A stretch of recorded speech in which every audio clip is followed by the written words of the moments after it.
Coffee কি নেশাজাতীয় দ্রব্য? চিংড়ি মাছ খাওয়া হালাল নাকি হারাম? গায়ে শুধুমাত্র গেঞ্জি পরে উজু করলে উজু হবে কিনা? কারো মা যদি তার সন্তানকে ছোটখাটো বিষয় নিয়ে আল্লাহ তাআলার কাছে বদদোয়া করে তাহলে উক্ত সন্তানের করণীয় কি? ওযু শুরুতে বিসমিল্লাহ বলতে ভুলে গেলে পরে মনের পড়ার পর করণীয় কি? নামাজ পড়ার জন্য যদি জায়গা না থাকে সেক্ষেত্রে বিছানার উপর নামাজ পড়লে কি নামাজ হবে? স্ত্রী কি স্বামীর নাম ধরে ডাকতে পারবে?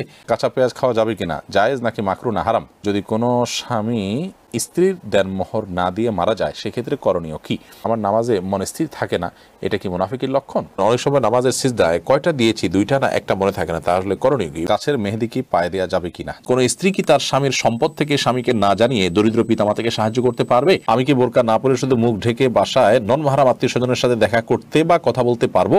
অনেকে স্বামীকে ভাই বলে ফেলে, এতে কি গুনাহ হবে? আমার দাড়ি ঘন হওয়ার কারণে আমি পানি 3 বারের বেশি সময় ব্যবহার করি, তাতে কি কোনো সমস্যা হবে? বিয়ের সময় আমার মনে হয় আমার ওযু ছিল না, এখন আমি কি করার আছে?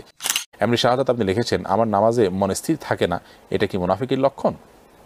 এটা তো অবশ্যই এক ধরনের ছোট মুনাফিকি, মানে নেফাক আমলি বলা যেতে পারে।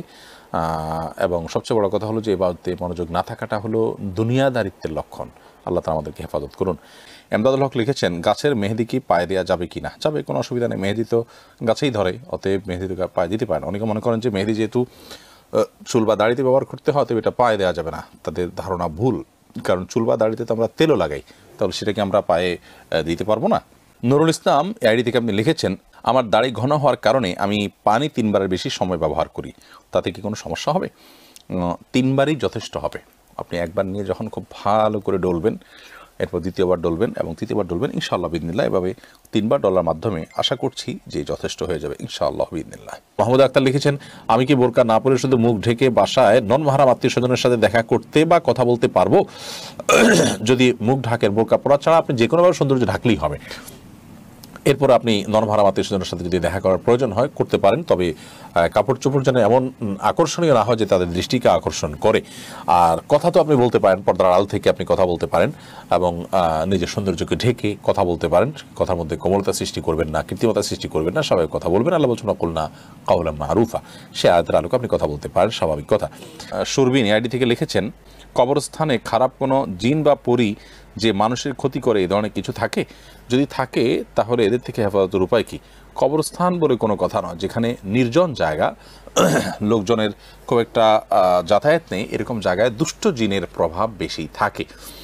সেটা কবরস্থান হতে পারে, সেটা কোনো আপনার কি বলে বন জঙ্গল হতে পারে, সেটা কোনো পরিত্যক্ত ঘরবাড়ি হতে পারে, সেটা অন্য যে কোনো কিছু হতে পারে।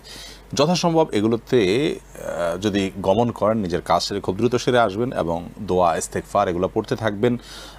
দুষ্ট জিন এর উপদ্রব থেকে বাঁচার জন্য 15টি আমল, এবং দুষ্ট জিন এবং শয়তান থেকে বাঁচার জন্য 15টি আমল, এই বিষয়ে একটা ভিডিও আমাদের আছে, সেটা দেখে নিতে পারেন। ইসমাইল বিজয় এআইডি থেকে আপনি লিখেছেন ওযু শুরুতে বিসমিল্লাহ বলতে ভুলে গেলে পরে মনের পড়ার পর করণীয় কি? তখন তো বিসমিল্লাহ আসলে শুরু থেকে বলতে হয়, পরে পড়লে আর কি করবেন?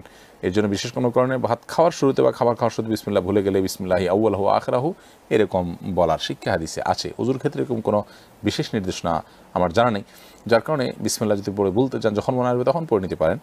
এসে তালুকদার আপনি লিখেছেন গ্রামের অধিকাংশ মা বোন রান্নার কাজে গরুর গোবর দিয়ে তৈরি জ্বালানি ব্যবহার করে থাকে, এটা কতটুকু সঙ্গত? কোনো অসুবিধা নেই, গরুর গোবর তো আগুনে পুড়িয়ে ভস্ম করে ফেলা হচ্ছে, খাবারের মধ্যে তার ঢুকছে না, কোনো অসুবিধা নেই।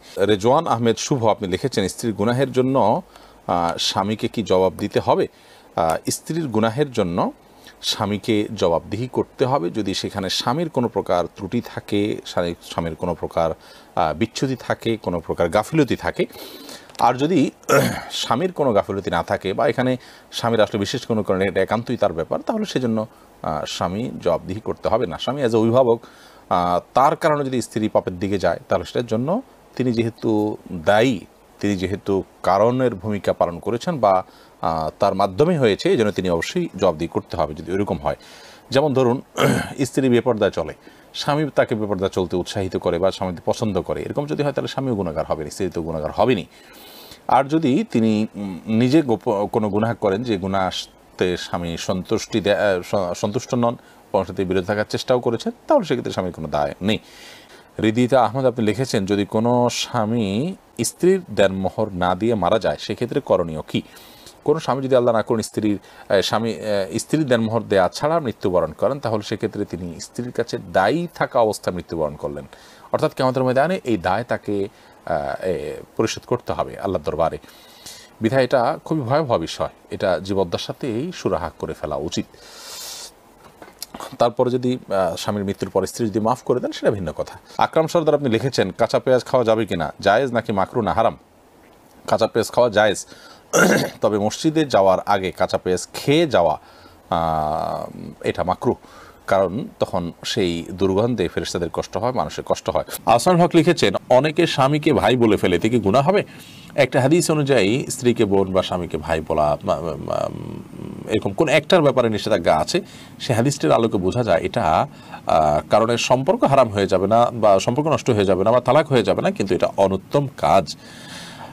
প্রয়োজনে একে অন্যকে নাম ধরতে পারে, অমুকের বাপ বলতে পারে, এটাই সবচেয়ে ভালো, অমুকের বাপ।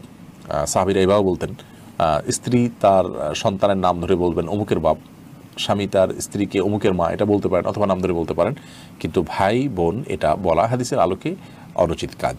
এমডি সুরুজ এডি থেকে লিখেছেন আমার বিয়ের সময় আমার মনে হয় আমার ওযু ছিল না, এখন আমি কি করার আছে? বিয়ের সময় ওযু ছিল না তো টেনশনের বিষয়, এখন ওযু করে নেবেন, ওযু করে নামাজ পড়বেন, বিয়ে হয়ে গেছে আল্লাহর রহমতে, কোনো অসুবিধা নেই। বিয়ের সময় ছেলে মেয়ের ওযু থাকতে হবে এমন কোনো বাধ্যবাধকতা নাই, ওযু না থাকা অবস্থাতেও বিয়ে হয়ে যায়, কোনো অসুবিধা নেই। কেচ আলভি হেদায়েত শুভ আপনি লিখেছেন কোন স্ত্রী কি তার স্বামীর সম্পদ থেকে স্বামীকে না জানিয়ে দরিদ্র পিতামাতাকে সাহায্য করতে পারবে? স্বামীর সম্পদ থেকে সরাসরি স্বামী মালিক হলে সেখান থেকে তিনি স্বামীকে না জানিয়ে করতে পারবেন না। হ্যাঁ, স্বামীর যদি মনোসম্মতি থাকে স্বামী জানলেও নিষেধ করবেন না, এরকম পরিস্থিতিতে তিনি স্বামীকে না জানিয়ে নিজের বাবা মার জন্য টাকা পয়সা নিতে পারেন, যদি জানেন যে এই পরিমাণ নিলে তিনি অসম্মত হবেন না। তবে যদি এমন হয় স্ত্রীর নিজের খরচের জন্য তিনি স্বামীর কাছ থেকে নিয়েছেন, হাত খরচের জন্য নিয়েছেন, চেয়ে নিয়েছেন, এরপরে তিনি সেটা বাবা মাকে দিয়েছেন, সেই সুযোগ তার আছে। রোশনার আপনি লিখেছেন অনেক সময় নামাজের সিজদায় কয়টা দিয়েছি দুইটা না একটা মনে থাকে না, তাহলে করণীয় কি? সালাতের সিজদা কয়টা দিয়েছেন যদি আপনি নিশ্চিত মনে হয় যে কম দিয়েছেন তাহলে আরেকটা দিবেন, আর যদি কয়টা দিয়েছেন সন্দেহ হয় তাহলে বেশিরভাগ যেটা মনে হয় সেটা করবেন, পরে সিজদা সাউ দিয়ে নেবেন।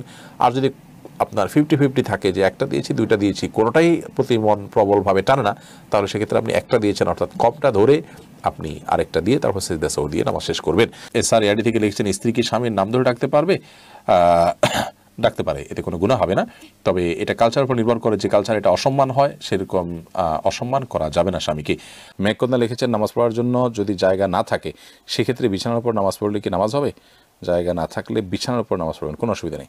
যদি একেবারে চেহারা ফুল ডেবে না যায়, মোটামুটি হার্ট থাকে যে আপনি স্থির থাকে, তাহলে সেক্ষেত্রে পাক থাকলে নামাজ পড়তে পারেন। এইচ হৃদয় লিখেছেন কারো মা যদি তার সন্তানকে ছোটোখাটো বিষয় নিয়ে আল্লাহ তাআলার কাছে বদদোয়া করে তাহলে উক্ত সন্তানের করণীয় কি? মায়ের বদদোয়া থেকে বাঁচার জন্য ছোটোখাটো বিষয়ও খেয়াল রাখবে যাতে মার বদদোয়া না হয় সেদিকটা। আর মার উচিত নয় এভাবে কথায় কথায় বদদোয়া দেওয়া বা সন্তানের অকল্যাণ চাওয়া, এটা গুনাহের কথা। ইমানদার কখনো লাআন হবে না, অভিশাপকারী কথায় কথা অভিশাপকারী এটা ইমানদারের গুণ নয়। মার এই কাজটা ভুল, সেটা মাকে বিভিন্নভাবে বোঝানো যেতে পারে। শাহিম এসকে লিখেছেন আমি ইন্ডিয়া থেকে বলছি, গায়ে শুধুমাত্র গেঞ্জি পরে উজু করলে উজু হবে কিনা? হবে, কোনো অসুবিধা নেই। তামিম আহমেদ আপনি লিখেছেন চিংড়ি মাছ খাওয়া হালাল নাকি হারাম? হালাল, এটা হারাম হওয়ার কোনো কারণ নেই। মোহাম্মদ বেলায়েত হোসেন লিখেছেন কফি কি নেশাজাতীয় দ্রব্য? না, কফি নেশাজাতীয় দ্রব্য নয়।